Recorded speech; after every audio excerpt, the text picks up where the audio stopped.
Hello, everybody. It's Monday evening, and it's good to be back with you again for another week of reflections as we work our way through this crazy time. Uh, Today was kind of a crazy day. Yesterday, I spent most of the day cleaning out my garage, which really, really needed to be done.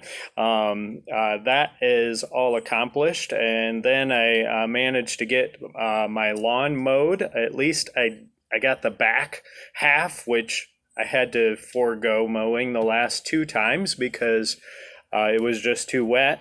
So I decided I'd start with the back half, and if it started raining before I got to the front, at least the longest sections would be cut, and maybe I could get caught up later in the week. Um, but that's when this all begins because as I was doing that, my neighbor, who has a big John Deere tractor riding mower, saw what was going on, and he went out and mowed his and also mowed the front half of mine. We got done right as the rain started to fall. And so I was so thankful for good neighbors that come to your aid, and what an answer to prayer that was. Well, this morning, I was feeling a little tired after all of the stuff from yesterday. Yes, I am getting older. And so I was looking forward to just doing some emails, getting caught up on some stuff, web page updates and things today, and kind of getting ahead for the week ahead, a plan for the week ahead. And I went into the church office to print off a couple of documents and come back home. And as soon as I got to church, my heart just sunk because once again, with all the rain we had last night, mulch had washed over one of the drains and backed up water back into the entrance area at church, which we were also using for food collection for the food pantry. And there was water everywhere. And I was like, oh no. So thankfully, God was with us again. We lost a grand total of one box of mac and cheese, and everything else was okay. We did have to we'll have to replace that cardboard box that we were collecting the food in, has now been replaced with a plastic bin that should be a little more waterproof than that. So that was a simple fix, but I'm looking at the work ahead of me with the cleaning of our entranceway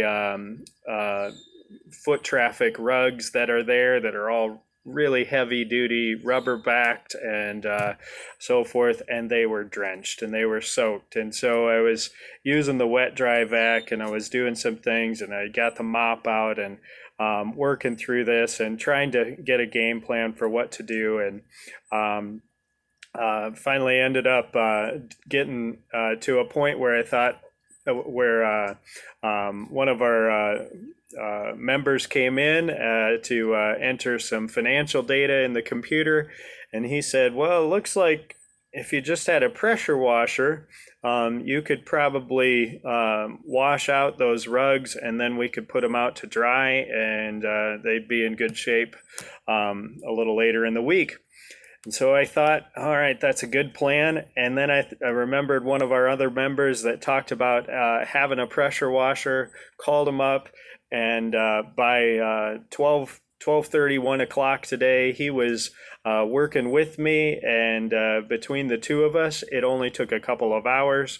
And all of the rugs have been shampooed, pressure washed. The floor's all mopped. It's drying up. The rugs are going to take a little bit to dry out, but they are cleaned and ready to go. And it just got me thinking. There's those moments in our life and in this time and always where you just want to take a break. You just want that moment where you just can kind of relax and take a step back and not be rushed so much.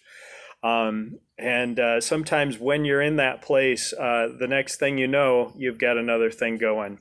And it was another example where instead of just feeling that call of despair, instead it drove me to think, who can I reach out to? Who is my help? And some of that help showed up in the way of advice that I didn't even ask for, but was exactly what I needed to hear.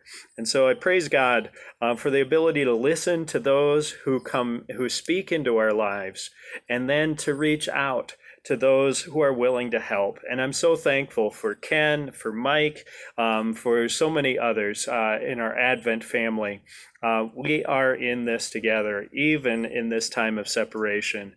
And I want to just give a shout out to you guys, and also just to say, if you're in that place, know that you have friends, you have a community, and you have hope. You don't have to do this alone. And there is an opportunity and a way to work smarter, not just harder. Let's keep living the story, and and then I came across one verse, and I want to end with that, and it's Psalm 54:4, and it just says, "Surely God is my help. The Lord is the one who sustains me. Truer words have never been spoken, and what good news it is." I'll see you tomorrow. Keep living the story.